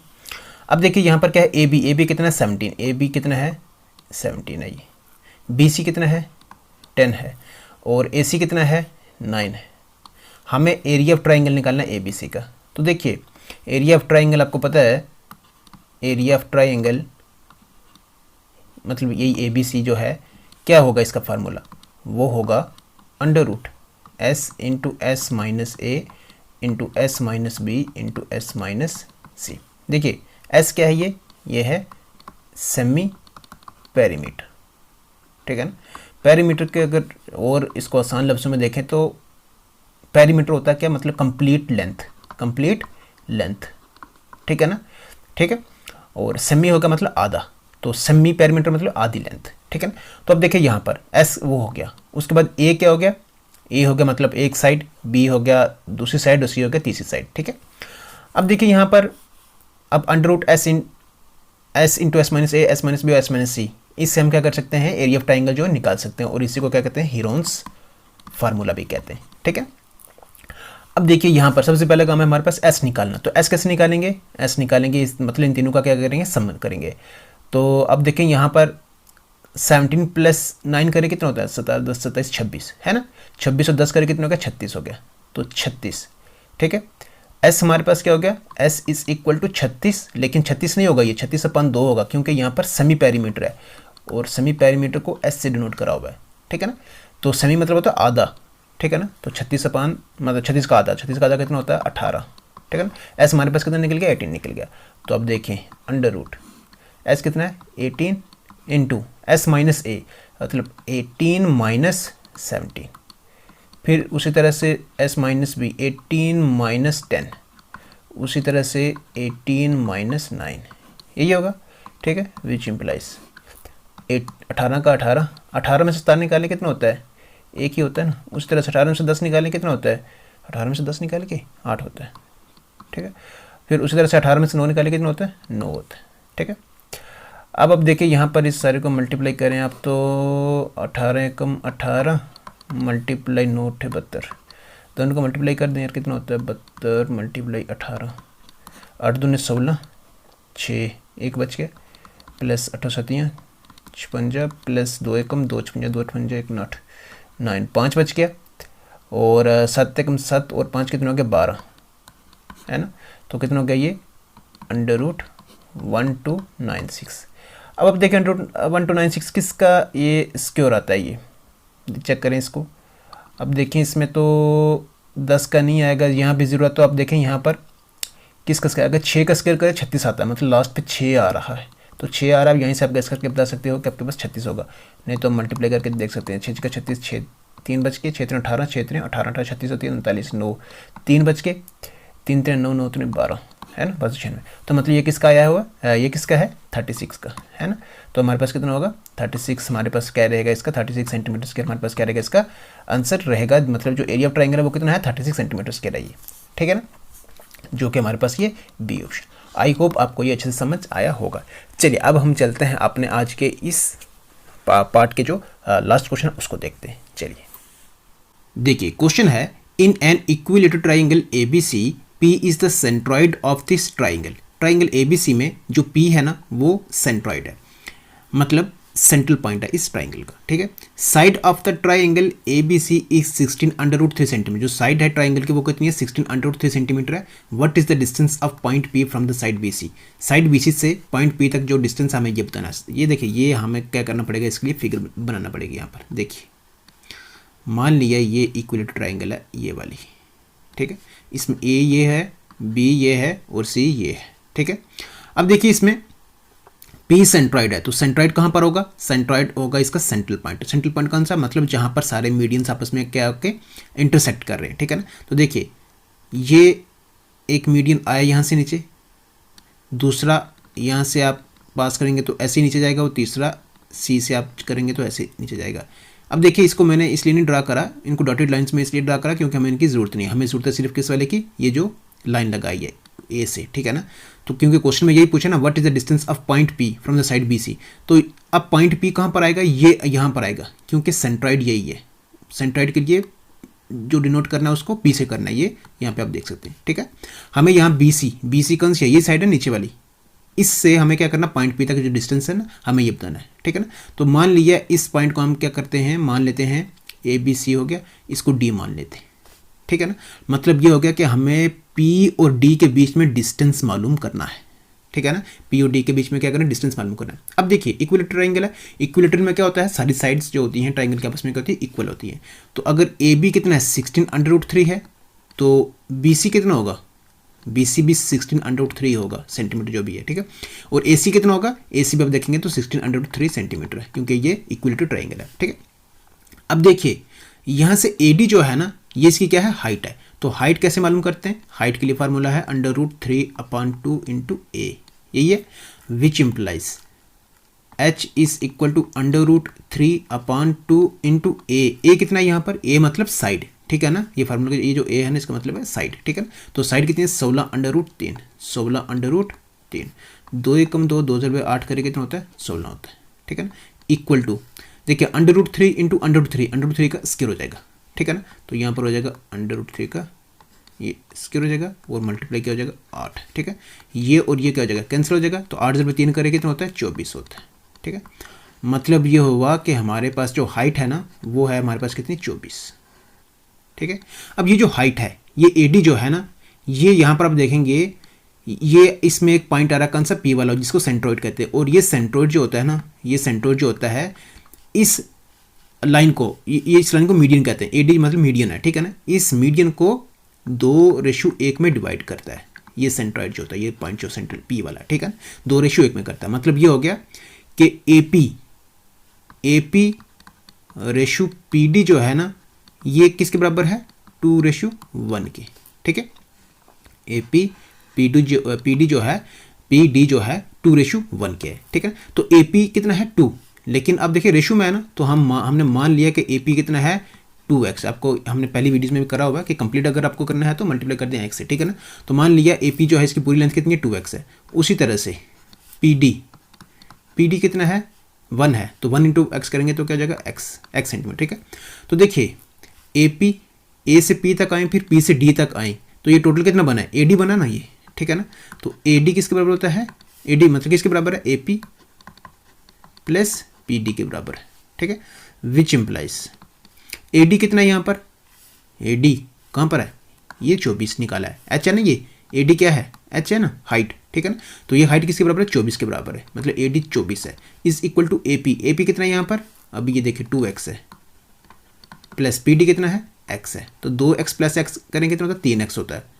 तो 24 इज इक्वल टू 3x, यही बनेगा ना। 3 एकम 3, 3 से 8 करेंगे तो 24 होता है। तो x हमारे पास कितना निकल गया, x हमारे पास निकल गया जी 8 निकल गया, ठीक है, 8 निकल गया, ठीक है। और यही हमने PD माना था ना, ठीक है ना, मतलब PD को हम यहाँ पर कितना है, x है ना, AP 2x है तो PD कितना हो जाएगा, x हो जाएगा, क्योंकि ये ऊपर रेशियो से हमने इसको लिखा है ना ये, ठीक है ना। तो इसी में PD जो है ना वो कितनी है, 8 है, तो 8 PD ये आएगा, ठीक है ना। मतलब 8 सेंटीमीटर का डिस्टेंस रहेगा उसका D से लेकर P तक, ठीक है ना। तो BC साइड से जो P तक डिस्टेंस रहने वाला इसका, वो रहने वाला कितना, 8 सेंटीमीटर, जो कि हमारे पास है A ऑप्शन, ठीक है जी। आई होप आपको अच्छे से ये समझ आया होगा, ठीक है ना। सिंपल सा हाइट निकालनी है, हाइट जो इसकी है पूरी, ठीक है ना, और उसी में से आपको ये मालूम होना चाहिए कि इसका रेशियो क्या है, ठीक है ना। तो रेशियो को आप कंप्लीट जब करेंगे, उसका रेशियो को कंप्लीट मान के चलेंगे, तो वो कंप्लीट जो है वो कितना 24 के बराबर है, उसी में से आपके पास क्या निकल जाना है, x निकल जाना है, ठीक है ना। अब वो चाहे ऊपर से पूछ ले कि AP का डिस्टेंस कितना है, तो AP का कितना है, x अगर 8 है तो AP कितना 2x है ना, तो 8 × 2 करेंगे तो 16 हो जाएगा, ठीक है ना, 16 सेंटीमीटर हो जाएगा ऊपर से यहाँ तक। तो आप पूरा चेक कर सकते हैं, देखिए 24 हाइट है ना, ठीक है ना, 24 - 8 करेंगे कितना होता है, 16 होता है ना, ठीक है ना। तो आप देखें ऊपर 16 होगा, नीचे 8 होगा, चलो 8 24 पूरा 24 हो गया यहाँ पर, ठीक है ना। तो कैसे भी आप इसको चेक कर सकते, दे सकते, बट हमें आंसर यहाँ पर जो था वो हमारे पास है कौन सा, ए ऑप्शन। आई होप आपको अच्छे से समझ आया होगा। चलिए, with centre O a diameter AB is produce to a point P lying outside the circle. एक सर्कल है जिसका सेंटर O है, उसमें AB डायमीटर को प्रोड्यूस करा जाता है एक पॉइंट P पर, जो कि आउटसाइड द सर्कल में लाई कर रहा है, ठीक है। And PT is tangent to the circle at point C on it, और PT जो है टेंजेंट है उस सर्कल के ऊपर पॉइंट C पर। If angle BPT is equal to 28 degree, then what is the measure of the angle BCP। अगर angle BPT 28 degree है, हमें क्या मालूम करना है, यहाँ पर एंगल BCP मालूम करना है। तो देखिए इसके लिए हमें फिगर ड्रा करना पड़ेगी, सिंपल, ठीक है। देखिए ये सर्कल है, ये सर्कल है, इसका सेंटर O है, ये सर्कल है, इसका सेंटर O है, ठीक है। ए डायमीटर AB इज प्रोड्यूस्ड, तो AB अगर प्रोड्यूस होगा तो मतलब ये होगा कि डायमीटर सर्कल के सेंटर से होता है ना, उसी को डायमीटर कहते हैं ना, ठीक है ना। जो लाइन सर्कल के सेंटर से पास हो उसको डायमीटर कहते हैं, ठीक है ना। तो वो कैसे भी हो सकता है, लेकिन हम देखिए जैसे ये मैंने ड्रा करी है, तो ये सेंटर से आप कहीं से भी ड्रा कर सकते, लेकिन हम ऐसा क्यों उलझन में पड़ेंगे, सीधा ड्रा करेंगे इसको, ठीक है। सेंटर O AB, ये इसका डायमीटर। अब वो बोल रहा है कि इसी AB को प्रोड्यूस करो, एक्सटेंड करो पॉइंट P तक, जो कि आउटसाइड सर्कल है वो, तो मान लिया ये पॉइंट P आउटसाइड सर्कल, ठीक है। अब आगे देखिए PT is tangent to the circle at point C, point C पर PT टेंजेंट बन रहा है, ठीक है ना। तो पॉइंट C पर ले आए आप इसको ऐसे करके, ठीक है ना। तो ये हो गया PT, ये टेंजेंट हो रहा है कहाँ पर, एट पॉइंट C पर, मान ये यहाँ पर है, ठीक है ना, ठीक है। यहाँ पर ये क्या कर रहा है, टेंजेंट बना रहा है। जो देखिए ये सर्कल है, ठीक है ना, ये सर्कल है, इसके ऊपर जो लाइन इस तरह से पास होगी वो क्या कहलाती है, टेंजेंट कहलाती है, ठीक है ना।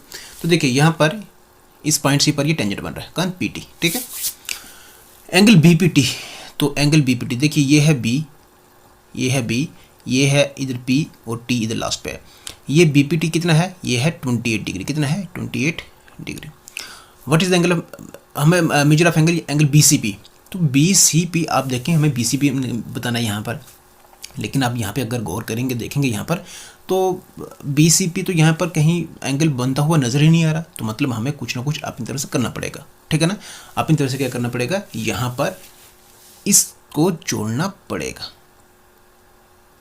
मतलब इन दो पॉइंट्स को जोड़ना पड़ेगा, तभी हमारे पास क्या बनेगा, BCP करके एक ट्राइंगल बनेगी, या BPC कैसे भी आप बोलें, ठीक है ना। इसी में से हमें BCP एंगल ये वाला मालूम करना है, ये वाला, ठीक है ना। चलिए ये हो गया। अब देखिए यहाँ पर हम क्या करते हैं, इस सेंट्रल पॉइंट O से एक परपेंडिकुलर ड्रा करते हैं, ये परपेंडिकुलर ड्रा होगा, ठीक है। अब जो परपेंडिकुलर ड्रा होता है, परपेंडिकुलर जो होता है वो कितनी डिग्री का है, 90 डिग्री का होता है, कितने का है, 90, ठीक है ना। तो ये आप समझे कि ये पूरा जो है ना, ये पूरा यहाँ तक ये 90 डिग्री का है, कितने का, ये 90 डिग्री का है, ठीक है। अब देखिएगा कि पूरा 90 डिग्री का है, उस केस में अगर हमें इस लाइन तक मालूम हो जाता है, ये वाला सिर्फ, तो अगर ये मालूम हो जाता है, ठीक है, तो 90 में से हम यही माइनस करेंगे तो ये नीचे वाला आ जाएगा हमारे पास, ठीक है ना। ये नीचे वाला हमें मालूम पड़ जाएगा जो हमें निकालना है, ठीक है ना। देखिए अगर आप इस ट्राइंगल को देखेंगे, कौन सी ट्राइंगल POC को अगर आप देखेंगे, ट्राइंगल POC को अगर आप देखेंगे, तो इस ट्राइंगल में आप देखें यहाँ पर एक एंगल 90 डिग्री का है, एक 28 डिग्री का है, तो उसी तरह से ये एंगल हमें मालूम हो जाएगा। कौन सा? ये वाला। देखिए ना, ये वाला ट्राइंगल कितने का है? 20 डिग्री का है। ये एंगल कितना है? 90 डिग्री का है। तो 90 डिग्री प्लस 28 डिग्री कितना हो गया? 90 डिग्री प्लस 28 डिग्री कितना हो गया? 90 और 10 कितने हो गए? 100 और 118 डिग्री हो गई ये। एक ट्राइंगल में 3 एंगल का सम कितना होता है? 180 डिग्री होता है एक ट्राइंगल में। देखिए ना, ट्राइंगल POC है ना, इसमें 3 एंगल का सम कितना होगा? 118 डिग्री, सॉरी 118 नहीं, 180 डिग्री का होगा। कितने का होगा? 180 डिग्री का होगा। अब 180 में से आप 118 निकाल दें, क्योंकि 118 हमारे पास ऑलरेडी यहाँ पर जो है हमें दिया हुआ है, ठीक है ना, मतलब 28 वो था और 90 डिग्री का ये परपेंडिकुलर ड्रा हो गया, ठीक है ना, तो ये 118 हो गया। तो 180 में से 118 निकालें, कितना होता है? 18 2 20, 62। कितना होता है वो? 62 डिग्री। मतलब ये हो गया कि ये जो एंगल आया ना, ये वाला, ये आया कितना हमारे पास? 62 डिग्री आया। कितना आया ये हमारे पास? 62 डिग्री आया, ठीक है। अब आप देखिए यहाँ पर नेक्स्ट स्टेप, अगर आप देखेंगे ना, यहाँ पर नेक्स्ट स्टेप क्या करना है आपने? देखिए ये जो ट्राइंगल OBC है, इन ट्राइंगल OBC, अब देखिए यहाँ पर ये आपके पास ट्राइंगल कौन सी है? ये है आइसोसेलेस ट्राइंगल बन रही है आपके पास, क्योंकि यहाँ पर OC जो है ना, OC जो है वो OB के बराबर है। क्यों बराबर है? OC OB के बराबर कैसे हो गया? ये दोनों, ये क्या है? रेडाई मतलब रेडियस का जमा, ठीक है। देखिए OC रेडियस है, OB भी रेडियस है, ठीक है ना। तो सर्कल के आप सेंटर से जहाँ मर्जी आप जो लाइन ड्रा करोगे वो इक्वल होती हैं, ठीक है ना। तो आइसोसेलेस ट्राइंगल की प्रॉपर्टीज़ में क्या आता है उसमें कि जो अगर दो साइड्स आपस में बराबर हैं तो उस केस में जो उनके एंगल ऑपोजिट होंगे, ठीक है ना, और इक्वल साइड्स के वो भी आपस में क्या होंगे? इक्वल होंगे, ठीक है ना। तो मतलब ये हो गया कि जो एंगल ये इस ट्राइंगल में OBC में आप देखेंगे, जो एंगल ये आप देखेंगे यहाँ पर OCB होगा ना, ये किसके बराबर होगा? एंगल OCB जो है ये किसके बराबर होगा? ये बराबर होगा एंगल OBC के। तो अब देखिए, अब इस ट्राइंगल OBC में आप देखेंगे तो angle OCB plus angle OBC plus angle BOC, ये कितने डिग्री का होगा? 180 डिग्री का, क्योंकि एक ट्राइंगल में तीनों एंगल का सम 180 डिग्री के बराबर होता है। पहला एक एंगल ये हो गया, दूसरा ये हो गया, तीसरा ये हो गया, तीनों का सम कितना होगा? 180 डिग्री का होता है, ठीक है। अब देखिए हमें निकालना क्या? वैसे एंगल BCP निकालना है, तो एंगल OCB को वैसे ही रखेंगे, प्लस एंगल OCB आएगा यहाँ पर, प्लस एंगल BOC कितना है यहाँ पर? 62 डिग्री है, ठीक है, इज इक्वल टू 180 डिग्री। अब आप कहेंगे ये एंगल OCB दोबारा क्यों लिखा है? ये इसलिए लिखा है, यहाँ पर आप ऊपर देख लें, ऊपर देख लें आप, OBC, ये OBC है, ये किसके बराबर है? ये इसके बराबर है, OCB के, ठीक है ना। ये OCB जैसा था उसको वैसे लिखा। अब ये जो है ना, इसकी जगह हमने क्या लिख दिया? एंगल OCB लिख दिया, क्योंकि ये दोनों बराबर है आपस में, ठीक है ना, ठीक है। हम किसी को भी ले सकते हैं, लेकिन हमें जिसकी ज़रूरत है हम उसी को लेंगे ना, ठीक है ना, ठीक है। अब यहाँ पर डबल हम OBC को भी ले सकते हैं, ठीक है, लेकिन हमें OBC को नहीं लेना है, उसकी हमें ज़रूरत नहीं है, ठीक है। जिसकी हमें ज़रूरत है हम उसको भी लेके कर सकते हैं, लेकिन जिससे जितना जल्दी और आसान हो उसी को कर लेना चाहिए ना, ठीक है। तो 2 टाइम देखिए कितना हो जाएगा? एंगल OCB प्लस, अब देखिए प्लस नहीं लिखूंगा मैं, is equal to 180 degree minus 62 degree. तो दोनों को माइनस कर दें, 180 में से 62 निकालें, बट और 8 कितने हो गए? 70, 30 38, 80 और 38, 80 और भी 100, तो 118 डिग्री, ठीक है ना। तो ये 2 एकम 2 मल्टीप्लाई 5 करे तो 10 होता है, 2 मल्टीप्लाई 9 करे तो 18, 59 डिग्री। तो एंगल OCB आप देखें तो कितना? 59 डिग्री है। कितना है ये? 59 डिग्री है। इन ट्राइंगल OCP, अगर ट्राइंगल OCP में आप देखेंगे तो एंगल OCP जो है ना, ये 90 डिग्री का है। अभी हमने लिखा था ना ऊपर, यहाँ पे आप देख ले, एक 90 डिग्री है, एक 28 डिग्री का, ठीक है ना। तो ये 90 डिग्री कौन सा था? ये यही वाला था जो परपेंडिकुलर ड्रा था। तो एंगल OCP कितना है? 90 डिग्री है, ठीक है ना।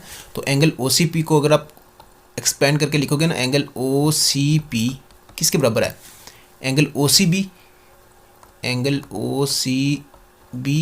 प्लस एंगल BCP, ठीक है। तो एंगल OCP कितना? 90 डिग्री है, is equal to angle O C B अभी निकाल के रखा मैं 59 degree plus angle B C P. तो देखिए अब यहाँ पे करने की जरूरत नहीं है, तो एंगल बी सी पी हमारे पास से निकल जाएगा 90 डिग्री माइनस 59, तो 90 माइनस 59 करें कितना होता है 90 में से 9 61 31 कितना होता है 31, तो एंगल बी सी पी हमारे पास कितना आ जाएगा 31 डिग्री, और यही हमें निकालना भी था, ठीक है, जो कि हमारे पास है सी ऑप्शन का इसका करेक्ट आंसर है।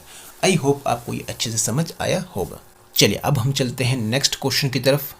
देखिए नेक्स्ट है, in a right circular cone the radius of the base is 14 centimetre and the height is 48 centimetre. क्या है, एक राइट सर्कुलर कोन है जिसमें जो बेस का जो रेडियस है वो 14 सेंटीमीटर है और जो हाइट है वो कितनी है 48 सेंटीमीटर।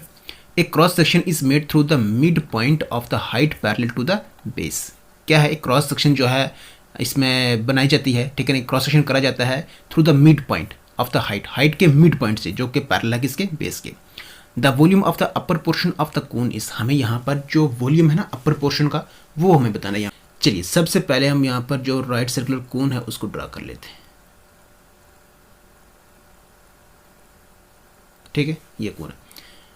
अब बनेगी ये राइट सर्कुलर, ठीक है, ये इस राइट सर्कुलर कोन में आप देखें यहाँ पर तो हाइट 48 है, तो हाइट यहाँ से लेकर यहाँ नीचे तक, मतलब हम यहाँ पे पॉइंट मान लेते ए, यहाँ मान लेते क्या बी, ठीक है ना। जो ए बी है वो कितना 48 है, ए बी मतलब पूरी हाइट है ना 48 सेंटीमीटर है, और बेस कितना है इसका, बेस का रेडियस कितना है वो 14 सेंटीमीटर है। तो देखिए ये जो है ना ये पूरा इसका डायमीटर है, ठीक है ना, और ये सेंटर है तो यहाँ से लेकर यहाँ तक कर क्या होगा, इसका सी पॉइंट मान लेते हैं, ठीक है ना। तो मतलब बी से लेकर सी तक कर क्या है ये रेडियस है, ठीक है ना, ये कितना 14 सेंटीमीटर है, ठीक है। अब क्वेश्चन में आप देखिए, एक cross section is made through the mid point, cross section जो है वो करा जाता है इसको mid point of the height, तो हाइट ए बी है, इसका मिड पॉइंट मान लिया ये इसका मिड पॉइंट है, ठीक है ना, यहाँ से क्रॉस सेक्शन करा जाता है इसको, तो ये क्रॉस सेक्शन हो गया, ठीक है ना, ठीक है। Of the height parallel to the base के पैरेलल यहाँ पर हमने क्रॉस सेक्शन कर दिया इसके मिड पॉइंट से। तो देखिए ए बी सी यहाँ पे हम मान लेते हैं ये डी है और ये मान लेते ई है, ठीक है जी, ये हमारे पास इसकी कंप्लीट फिगर बन गई है, ठीक है ना। तो अब देखिए यहाँ पर अगर ए बी आप देखें यहाँ पर तो 48 है, तो ए डी कितना होगा, ए डी यहाँ पर 24 होगा। 24 कैसे होगा, क्योंकि इसके मिड पॉइंट से हाफ से उसको क्या करना है यहाँ पर जो क्रॉस सेक्शन करना है, ठीक है ना, तो क्रॉस सेक्शन उसकी हाफ से होगी, ठीक है ना, मतलब डी पॉइंट इसका मिड पॉइंट है, तो ये कितना हो जाएगा 24 हो जाएगा, ठीक है। अब देखिए यहाँ पर जो अपर पोर्शन है, अपर पोर्शन मतलब अपर कोन जो ये वाली है, ठीक है ना, ये वाली जो ऊपर वाली है, ठीक है, ये वाली, ठीक है, इसका हमें क्या करना है यहाँ पर वॉल्यूम बताना है, यहाँ पर क्या करना है वॉल्यूम बताना है। तो देखिए वॉल्यूम का फार्मूला क्या होता है, वॉल्यूम ऑफ ए कोन मतलब क्या फार्मूला होता है उसका 1/3 पाई आर स्क्वायर एच, यही होता है। पाई की वैल्यू में 22.7 डालनी है, एच हमारे पास मालूम है ना, एच कितना 24 है, हाइट पूरी जो है वो 48 है, तो यहाँ पर स्मॉलर कोन की जो हाइट होगी, इसको एच कैपिटल से मान लेते हैं, स्मॉलर कोन की जो हाइट होगी वो कितनी होगी 24 होगी, क्योंकि इसके मिड पॉइंट से आधे से है ना, ठीक है। आर हमें मालूम नहीं है, मतलब हमें क्या करना है यहाँ से ये जो डी ई का डिस्टेंस है ना, ठीक है ना, ये हमें मालूम करना कि ये है कितना, ठीक है।